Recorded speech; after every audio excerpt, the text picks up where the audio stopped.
Chapter 17 Unwelcoming Committee. The humbug whistled gaily at his work, for he was never as happy as when he had a job which required no thinking at all. After what seemed like days, he had dug a hole scarcely large enough for his thumb. Talk shuffled steadily back and forth with the dropper in his teeth, but the full well was still almost as full as when he began, and Milo's new pile of sand was hardly a pile at all. "How very strange," said Milo, without stopping for a moment. "I've been working steadily all this time, and I don't feel the slightest bit tired or hungry. I could go right on in the same way forever." "Perhaps you will," the man agreed with a yawn. At least it sounded like a yawn.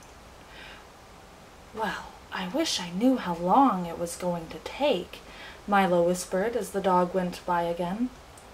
"Why not use your magic staff and find out?" replied Talk, as clearly as anyone could with an eyedropper in his mouth. Milo took the shiny pencil from his pocket and quickly calculated that, at the rate they were working, it would take each of them 837 years to finish. "Pardon me," he said, tugging at the man's sleeve and holding the sheet of figures up for him to see, "but it's going to take 837 years to do these jobs." "Is that so?" replied the man, without even turning around. "Well, you'd better get on with it, then." "But it hardly seems worthwhile," said Milo softly. "Worthwhile!" the man roared indignantly. "All I meant was that perhaps it isn't too important," Milo repeated, trying not to be impolite. "Of course it's not important," he snarled angrily. "I wouldn't have asked you to do it if I thought it was important." And now, as he turned to face them, he didn't seem quite so pleasant. "Then why bother?" asked Talk, whose alarm suddenly began to ring. "Because, my young friends," he muttered sourly, "what could be more important than doing unimportant things? If you stop to do enough of them, you'll never get to where you're going." He punctuated his last remark with a villainous laugh. "Then you must—" gasped Milo. "Quite correct," he shrieked triumphantly. "I am the terrible Trivium, demon of petty tasks and worthless jobs, ogre of wasted effort, and monster of habit."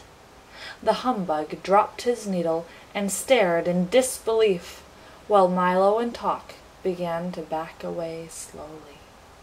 "Don't try to leave," he ordered, with a menacing sweep of his arm, "for there's so very much to do, and you still have over 800 years to go on the first job." "But why do only unimportant things?" asked Milo, who suddenly remembered how much time he spent each day doing them. "Think of all the trouble it saves," the man explained, and his face looked as if he'd be grinning an evil grin, if he could grin at all.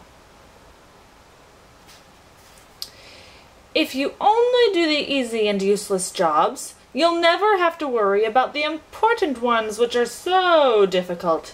You just won't have the time, for there's always something to do to keep you from what you really should be doing, and if it weren't for that dreadful magic staff, you'd never know how much time you were wasting." As he spoke, he tiptoed slowly toward them, with his arms outstretched, and continued to whisper in a soft, deceitful voice, "Now do come and stay with me. We'll have so much fun together.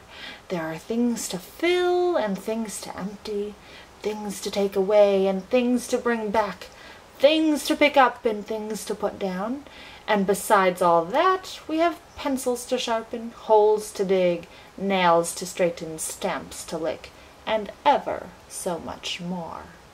Why, if you stay here, you'll never have to think again. And with a little practice, you can become a monster of habit, too." They were all transfixed by the Trivium's soothing voice, But just as he was about to clutch them in his well-manicured fingers, a voice cried out, "Run! Run!" Milo, who thought it was Talk, turned suddenly and dashed up the trail. "Run! Run!" it shouted again, and this time Talk thought it was Milo and quickly followed him. "Run! Run!" it urged once more, and now the humbug, not caring who said it, ran desperately after his two friends, with the terrible Trivium close behind. "This way! This way!" the voice called again. They turned in its direction and scrambled up the difficult, slippery rocks, sliding back at each step, almost as far as they'd gone forward. With a great effort and many helping paws from Talk, they reached the top of the ridge at last, but only 2 steps ahead of the furious Trivium. "Over here! Over here!" advised the voice, and without a moment's hesitation they started through a puddle of sticky ooze, which quickly became ankle-deep, then knee-deep, then hip-deep, until finally they were struggling along through what felt very much like a waist-deep pool of peanut butter.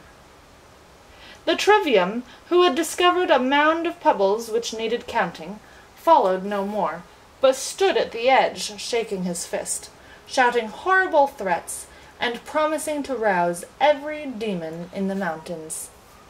"What a nasty fellow!" gasped Milo, who was having great difficulty just getting his legs to move. "I hope I never meet him again."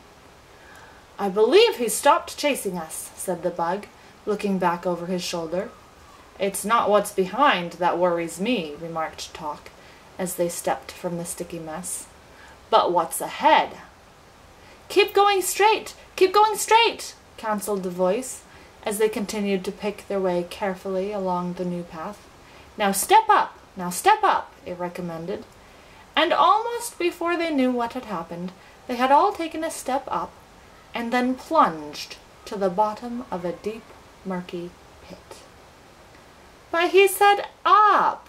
Milo complained bitterly, from where he lay sprawling. "Well, I hope you didn't expect to get anywhere by listening to me," said the voice gleefully.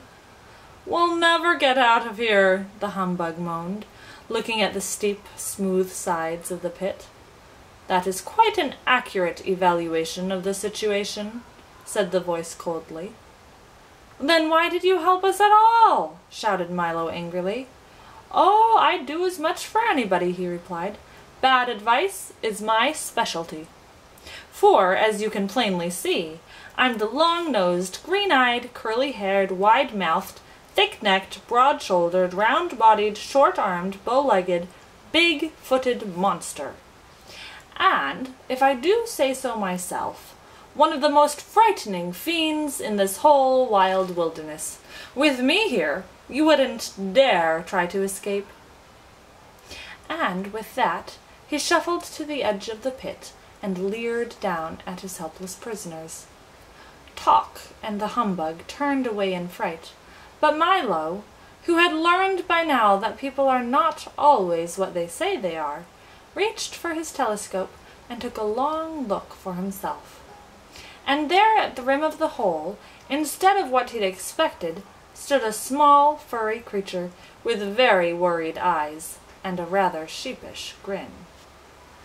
"Why, you're not long-nosed, green-eyed, curly-haired, wide-mouthed, thick-necked, broad-shouldered, round-bodied, short-armed, bow-legged, or big-footed. And you're not at all frightening," said Milo indignantly. "What kind of a demon are you?" The little creature, who seemed stunned at being found out, leapt back out of sight and began to whimper softly. "I'm the demon of insincerity," he sobbed. "I don't mean what I say, I don't mean what I do, and I don't mean what I am. Most people who believe what I tell them go the wrong way, and stay there. But you and your awful telescope have spoiled everything. I'm going home." And, crying hysterically, he stamped off in a huff. "It certainly pays to have a good look at things," observed Milo, as he wrapped up the telescope with great care.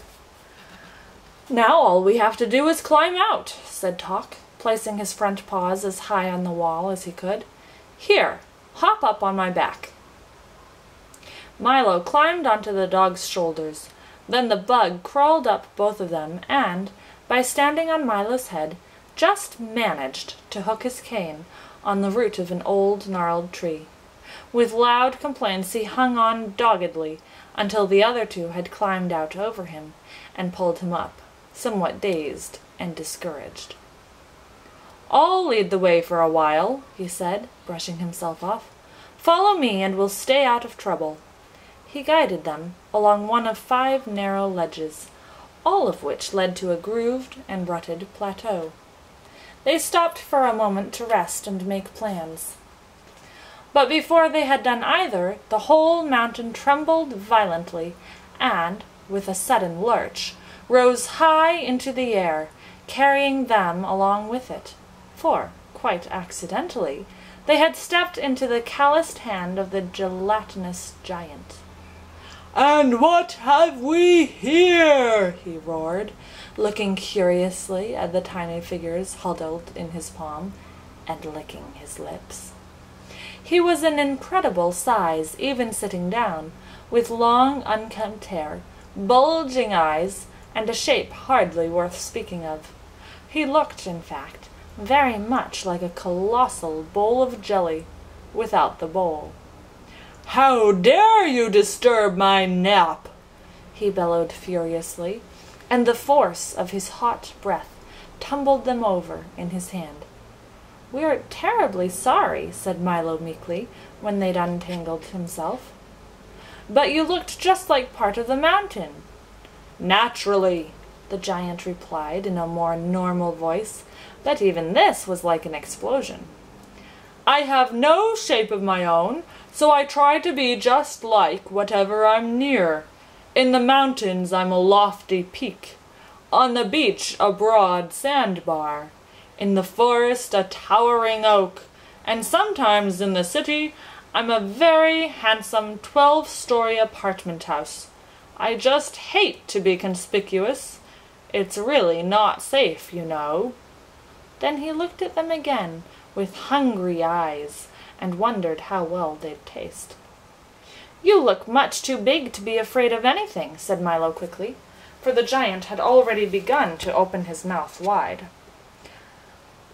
"I'm not," he said with a slight shiver that ran all over his gelatinous body. "I'm afraid of everything. That's why I'm so ferocious. If the others found out, I'd just die. Now do be quiet while I eat my breakfast."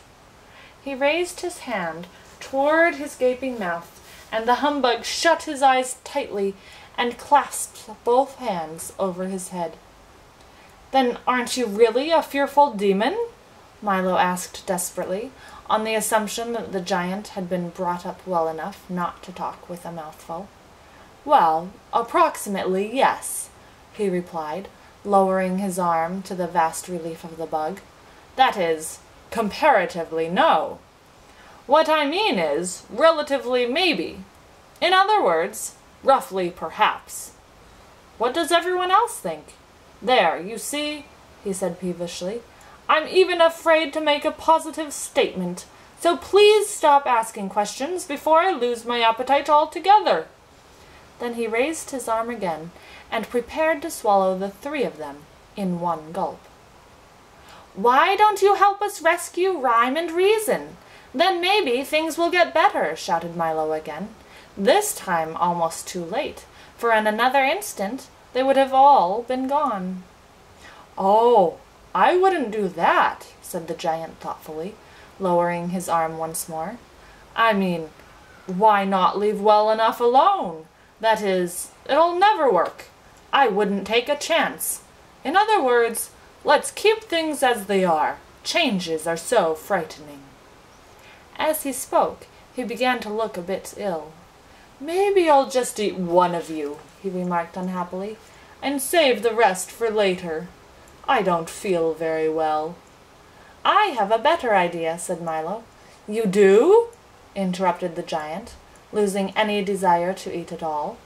If it's one thing I can't swallow, it's ideas. They're so hard to digest." "I have a box full of all the ideas in the world," said Milo, proudly holding up the gift King Azaz had given him. The thought of it terrified the giant, who began to shake like an enormous pudding. "Put me down and just go away," he pleaded, forgetting for a moment who had hold of whom. "And please don't open that box." In another moment he'd set them down on the next jagged peak and, with panic in his eyes, lumbered off to warn the others of this terrible new threat. But news travels quickly. The word snatcher, the trivium, and the long-nosed, green-eyed, curly-haired, wide-mouthed, thick-necked, broad-shouldered, round-bodied, short-armed, bow-legged, big-footed monster had already spread the alarm throughout the evil, unenlightened mountains.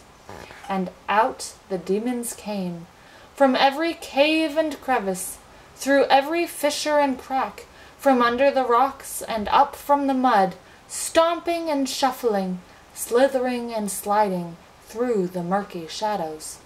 And all had only one thought in mind: destroy the intruders and protect ignorance.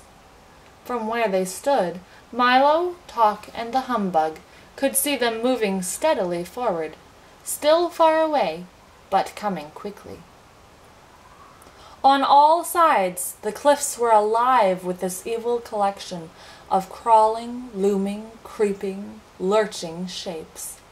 Some could be seen plainly, others were but dim silhouettes, and yet still more, only now beginning to stir from their foul places, would be along much sooner than they were wanted. "We'd better hurry," barked Talk, "or they're sure to catch us." And he started up the trail again. Milo took one deep breath and did the same, and the bug, now that he knew what lay behind, ran ahead with renewed enthusiasm.